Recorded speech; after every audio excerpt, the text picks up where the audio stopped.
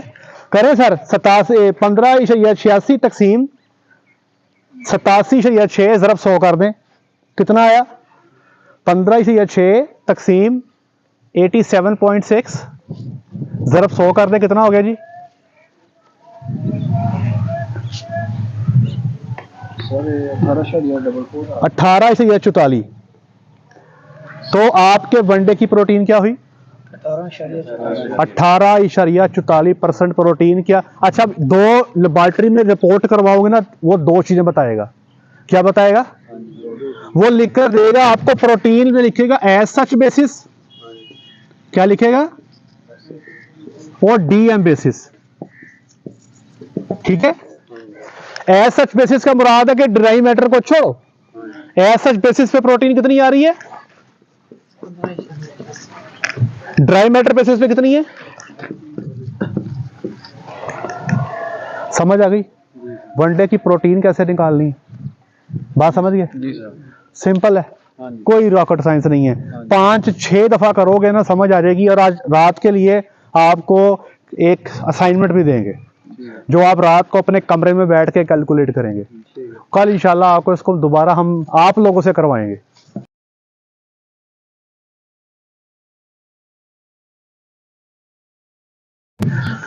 ले जी, हमने एक पूरा राशन बनाया जिसकी प्रोटीन कितनी आई जी? जिसमें हमारे पास 30 किलो साइलेज है, 10 किलो वंडा है, 2 किलो तूड़ी है, 1 किलो सप्लीमेंट्स हैं। तो हमारी प्रोटीन कितनी आ रही है? हमारे जानवर को कितनी चाहिए? तो जब फार्मर हमसे बात करता है ना कि डॉक्टर साहब जानवर को 14% प्रोटीन वाला वंडा चाहिए या 16 या 18, मेरे भाई ये फैसला तब होगा जब मुझे ये पता होगा कि आपके पास सब्ज़ चारे की नोयत क्या है। अब मिसाल के तौर पे अगर यहाँ पे साइलेज की जगह मैं लूसन डाल दूँ, साइलेज की प्रोटीन 8 है, लूसन की होती 20, आप ऑटोमेटिकली 14-15 पे पहुँच जाओगे, ठीक है? अब हमने ये देखना है कि जो प्रोटीन आपको किताबों में मिलती है ना कि जानवर को कितनी प्रोटीन चाहिए, वो 13, 14, 15 जितनी भी चाहिए, वो पूरे राशन की प्रोटीन होती है, पूरे राशन की होती है, वो अकेले वनडे की नहीं होती। अकेले वनडे की प्रोटीन तो हमारी है 18 या 7। अब आप कहेंगे 14 चाहिए, हम तो माशाल्लाह ऊपर जा रहे हैं। नहीं, आपके पूरे राशन की प्रोटीन 11 या 5 आ रही है। अब मिसाल के तौर पे एक जानवर है 600 किलो का, ठीक है? उसको कितनी प्रोटीन चाहिए? इसको 14% प्रोटीन चाहिए, ऐसे ही है। हमने बताया आपको 600 किलो वाले जानवर को मैंने 3 या 5% क्या दिया? ड्राई मैटर पे, ठीक है? 600 का 3.5% ड्राई मैटर, मैं कहता हूं मिसाल लगाएं 20 बन गया मिसाल के तौर पे, वैसे 19.5 बनता है, आप आसानी के लिए 20 कर लें कि हमें जानवर को 20 किलो देना है। 20 किलो का 14% कितना बना? 2.8। कितना? आपका कितना बन रहा है? 2. इसका मतलब ये हुआ कि आप आधा किलो प्रोटीन जानवर को कम दे रहे हो। समझ लगी बात की? अब आपने ये देखना है कि ये प्रोटीन अब आप कैसे पूरी करते हैं। इसके इसी वक्त इसी मिसाल को समझ लें। मैं कहता हूं जी ये प्रोटीन मेरी 18 से या 7 से 23 पे चली गई। कहां पे चली गई? 23 पे। मैंने वंडा थोड़ा सा दिमाग लड़ाया कि नहीं यार मेरी तो प्रोटीन ही पूरी हो रही, मैं इसको 23 कर देता हूं। तो ये 23 को यहां पर 23 करें, जरा हिसाब लगाएं कितना हो गया? 8 या 75 ज़रब 23 तकसीम 100 कितना हो गया जी? तकसीम 100 कितना आ गया? 2.01। अब जमा कर दें, 2.01 जमा इशारिया 7 जमा इशारिया 05 कितना हो गया? कितना हो गया? 2. अब देखें चाहिए कितनी थी? 2.7 से पूरी हो गई। अब ये परसेंट चेक करो कितना हो गया? 2.76 ज़रब 100 बटा 20.45 कितना हो गया? 2.76 ज़रब 100 बटा 20.45 कितना हो गया? 20 हाँ जी 13.43 4 13.49 हो गया, हाँ जी, तकरीबन लागे लागे पहुंच गए। हाँ जी, अब ज़्यादा फ़र्क ख़त्म हो गया ना, हाँ जी, बात समझे। जी, इसलिए भाई इसके ऊपर हम फैसला करते हैं कि हमको कितनी प्रोटीन का वंडा चाहिए। जब हमारे पास लूसन बरसीम होता है ना, खुराक में हम लूसन बरसीम दे सकते हैं, तो उनकी चूंकि प्रोटीन ज़्यादा होती है तो कम प्रोटीन का वंडा भी चलेगा, रिक्वायरमेंट पूरी हो जाएगी सब्ज़ चारे से। अब चूंकि मैं सब्ज़ चारे में दे रहा हूँ साइलेज, उसकी प्रोटीन है थोड़ी, इसलिए मुझे उसको बराबर करना पड़ेगा। ये सिर्फ एक पॉइंट है, फीड फार्मूलेशन का सिर्फ एक पॉइंट है प्रोटीन। इसी तरह आपने स्टार्च भी बैलेंस करनी होती है, आपने एनडीएफ भी बैलेंस करना होता है, आपने एडीएफ भी बैलेंस करना होता है, टीडीएन भी देखने होते हैं, आपने एनर्जी भी देखनी है, आपने फैट भी देखनी होती है, आपने शुगर भी देखनी होती है। इस तरह करके ये बड़ा लंबा चौड़ा सब्जेक्ट बन जाता है। कैलकुलेशन का तरीका यही है। अब आपको चूंकि मैंने ये पेपर दे दिया, इसको देखिएगा, लिस्ट बना ले कितनी आइटम्स है जिनकी प्रोटीन 25 या 30 से ऊपर है, उनकी लिस्ट बना ले, पता लग जाएगा कि ये आइटम्स हैं इनकी प्रोटीन ज़्यादा है। अगर मैंने कभी प्रोटीन बढ़ानी है तो मैं इनसे हेल्प लूँगा। अब मिसाल के तौर पे मैंने ये प्रोटीन 23 पे ले गया, ज़ाहिर बात है मुझे कैनोला बढ़ाना पड़ेगा, उसकी प्रोटीन अच्छी है, या मुझे सोयाबीन डालनी पड़ेगी। अब चोकर डाल के तो नहीं बढ़ेगी ना, क्योंकि चोकर की तो पहले 16 है। अगर मैं चोकर डाल दूंगा तो 18 या 7 से भी नीचे आ जाऊंगा। तो आपने इसमें देखना है कि आपको पता होना चाहिए कि कौन सी आइटम जो है वो प्रोटीन देती है, कौन सी आइटम फैट देती है, कौन सी आइटम एनर्जी देती है। अब जैसे एनर्जी की बात करें, कैनोला महंगी आइटम है, 150-60 के पास है, मकई 60 रुपये ग्राइंड करके। अब मकई आपको एनर्जी दे रही है 3.2, कैनोला दे रहा है 2.7। इसका मतलब हुआ कि एनर्जी जो ME है, मेटाबोलाइट एनर्जी, वो मकई आपको कैनोला से ज्यादा दे रही है, लेकिन प्रोटीन कैनोला मकई से ज्यादा दे रहा है। तो ये जैसे आप चीजों को याद करेंगे ना, आपको याद होना चाहिए प्रोटीन के सोर्स कौन से हैं, फैट के सोर्स कौन से हैं, स्टार्च के सोर्स कौन से हैं, शुगर के सोर्स कौन से हैं, एनर्जी के सोर्स कौन से हैं। तो ये आपको ना बार बार कैलकुलेशन करके को आपका महीना टका के इस पे लगेगा, फिर आपके हाथ में रवानी आएगी। ठीक है जी। जी जनाब, कोई सवाल? सर जी, अगर जी अगर क्या कहते हैं हम हमारे पास बसीम भी है और जो आजकल हमारी गंदम हरी है, अगर वो हम डालते हैं, जी जी ठीक है, ऑल्टरनेट बेसिस के ऊपर, तो हमें कितना किलो पर वंडा, जैसे कि एवरेज बेसिस पे हम डाल सकते? देखिए वनडे की मकदार मैं नहीं छड़ूंगा, आप नहीं छोड़ें, ठीक है, हम वनडे की प्रोटीन नीचे कर देंगे। जैसे ये 10 किलो वंडा है ना, ठीक है, प्रोटीन 23 दे रहा है, ठीक है, पहले 10 किलो वंडा प्रोटीन 18.7 दे रहा था। 18.7 वाला वंडा सस्ता बनेगा, 23% प्रोटीन वाला वंडा महंगा बनेगा। यहाँ पे हम खुराक में अपने पैसे को एडजस्ट करते हैं। जो लोग ये समझते हैं ना कि मैं लूसन की ए डाल के या पर्सन लूसन डाल के वंडा कम कर दूंगा, कम ना करें, उसकी प्रोटीन कम कर दें, सस्ता बन जाएगा। डालना उतना ही है जो उसको चाहिए। जो मैंने आपको बताया कि दूध वाले जानवर को 50% वंडा 50% फॉरेज बताया था ना पहले, वो फार्मूला वही रखना है। ठीक हो गया जी। जी आप कुछ पूछ रहे? सर मैं ते गल पूछो, अब जेड़ा साइलेज है इनकी प्रोटीन है 8 है ते बरसेम दी ते दूसरे लूसन दी ज्यादा है, ते जेड़ी मकई है यानी कि वैसे आप कुतर के पाने हैं उनकी थोड़ी होंदी है नाल। जो मकई आप कुतर के डालते हैं ना, अगर तो मकई का तो ना बात समझिएगा, एक होता है गाचा, एक होती है पकावी मक्की। पकावी मक्की और गाचे दोनों की प्रोटीन तकरीबन सेम होती है, फर्क लगता है दाने से स्टार्च का। स्टार्च जो है अगर दाना होगा मकई के अंदर तो स्टार्च होती है 25% से ऊपर। अगर गाचा है बीच में मकई का दाना नहीं है तो स्टार्च ना होने के बराबर होगी। बात समझ गए? एनर्जी कम हो जाएगी। बात समझ गए जी। अब मैं आपको एक एग्जांपल लेकर दूंगा। अब आपने रात को उसकी एनर्जी भी निकालनी है और आपने रात को ये भी निकालना है कि जनाब उसकी प्रोटीन कितनी है। इसको बैठें रात को कैलकुलेशन करें, तीनों ग्रुप्स अपनी अपनी करें, कल को यहाँ पे फिर आपने यहाँ पर हल करके दिखानी है। ठीक है, ये बार बार करें, बेशक सारे इकट्ठे भी होकर बैठ के कर लें तो कोई एतराज़ नहीं है। ठीक है जी। जी आज के लिए इतना ही, अपना ख्याल रखें, दुआ में याद रखें। इससे पहले कि मैं सेशन को एंड करूँ, एक बात मैं आप लोगों से करना चाहता हूँ। बहुत सारे दोस्त आप ये रिक्वेस्ट कर रहे हैं कि हम सारे सेशन को रिकॉर्ड करके जो है आपके सामने पेश कर दें। बेसिकली डेली हमारे 5.5 से 6 घंटे होते हैं, तो 5.5-6 घंटे का सेशन जो है वो रिकॉर्ड करना पॉसिबल नहीं है। ये भाईजान जो रिकॉर्ड कर रहे हैं, ये जब रिकॉर्ड कर रहे होते हैं तो इनकी तवज्जो है वो सेशन पे भी नहीं रहती है। हमारे पास कोई इजाफी बंदा भी नहीं है जो हमारा कैमरा पकड़े, इसलिए जो थोड़ा बहुत हमसे हो सकता है वो हम आपके साथ शेयर कर देते हैं। आज के लिए इतना ही। अपना ख्याल रखें, दुआ में याद रखें, 5 वक्त की नमाज बाजमात अदा करें। अस्सलामु अलैकुम।